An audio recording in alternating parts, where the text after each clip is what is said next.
প্রিয় ছাত্রছাত্রী, ক্যালকাটা ইউনিভার্সিটিতে সেমিস্টার 6-এ যে সমস্ত ছাত্রছাত্রী 2024 সালে পরীক্ষায় বসতে চলেছ, যাদের ফিলোসফি অনার্স সাবজেক্টটি রয়েছে, তার সিসি 13 অর্থাৎ সিসি 13 পেপারটির কিছু সাজেশান 15 মার্কসের আলোচনা করছি। এগুলোর মধ্য থেকে তোমরা কমন 100% পাবেই, এইটুকু তোমাদের সিওরিটি দিতে পারি। 1 নম্বর কোয়েশ্চান। তার আগে বলে নিই, যারা আমার এই চ্যানেলে নতুন তারা মনোজ স্যার কোচিং ভবানীপুর চ্যানেলটি সাবস্ক্রাইব করে লাইক করে পাশের বেল আইকনটি ক্লিক করে রেখো, যাতে নতুন কোনো ভিডিও আপলোড করলে তুমি তার নোটিফিকেশানটি সহজেই পেয়ে যাবে। নাম্বার 1, স্বার্থানুমিতি ও পরার্থানুমিতির স্বরূপ আলোচনা করো। এ প্রসঙ্গে পরার্থানুমিতির প্রতিটি অবয়বের স্বরূপ ও প্রয়োজনীয়তা আলোচনা করো।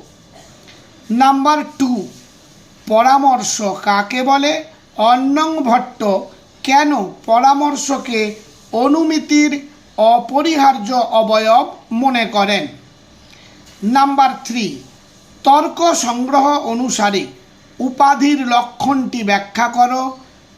দীপিকায় কয় প্রকার উপাধির উল্লেখ করা হয়েছে? উদাহরণ সহ আলোচনা করো। নাম্বার 4, তর্ক সংগ্রহ ও দীপিকা অনুসারে পক্ষতার লক্ষণ ব্যাখ্যা করো। নাম্বার 5, তর্ক সংগ্রহে প্রদত্ত অনুমিতির লক্ষণ ব্যাখ্যা করো। লক্ষণটিকে কেন এবং কিভাবে দীপিকায় পরিবর্তন করা হয়েছে আলোচনা করো। নাম্বার 6, হেত্যাভ্যাস কাকে বলে? বিভিন্ন প্রকার হেত্যাভ্যাস উদাহরণ সহ আলোচনা করো। নাম্বার 7, অর্থাপত্তি কাকে বলে?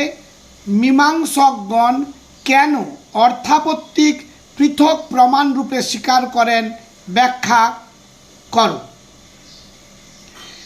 নাম্বার 8, উপযুক্ত দৃষ্টান্ত সহ তর্ক সংগ্রহে প্রদত্ত উপমিতির লক্ষণটি ব্যাখ্যা করো। উপমিতিকে কি অনুমিতির অন্তর্গত করা যায়? অন্নং ভট্টকে অনুসরণ করে আলোচনা করো। এখন আমি 5 মার্কের জন্য যে প্রশ্নগুলো তোমরা পড়বে সেগুলো আলোচনা করছি। 1 দাগ, অন্নং ভট্টকে অনুসরণ করে ভূয় দর্শন পদটি ব্যাখ্যা করো। নাম্বার 2, লক্ষণা কাকে বলে?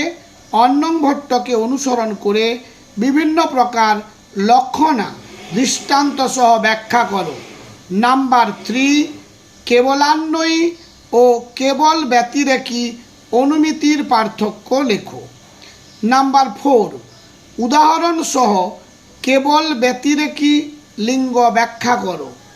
নাম্বার 5, উপযুক্ত উদাহরণ যোগে সাধারণ সভ্যভিচার ও বিরুদ্ধ হেত্যাভ্যাসের পার্থক্য লেখো। নাম্বার 6, অন্যয় ব্যতিরেকী হেতুর গমকত্বের প্রযোজক ধর্মগুলি সংক্ষিপ্ত পরিচয় দাও। নাম্বার 7, ত্রিপুটি প্রত্যক্ষের সমর্থককে, তার মতে জ্ঞানের প্রামাণ্য কিভাবে জানা যায়? পক্ষতার নাম্বার 8, পক্ষতার স্বরূপ আলোচনা করো। নাম্বার 9, উদাহরণ সহ আশ্রয়সিদ্ধ ও স্বরূপাসিদ্ধ হেত্যাভ্যাসের মধ্যে সাদৃশ্য ও বৈসাদৃশ্য আলোচনা করো। নাম্বার 10, লক্ষণার লক্ষণ উদাহরণ সহ আলোচনা করো। এই 10টি প্রশ্ন তৈরি করলে অবশ্যই তোমার প্রয়োজনীয়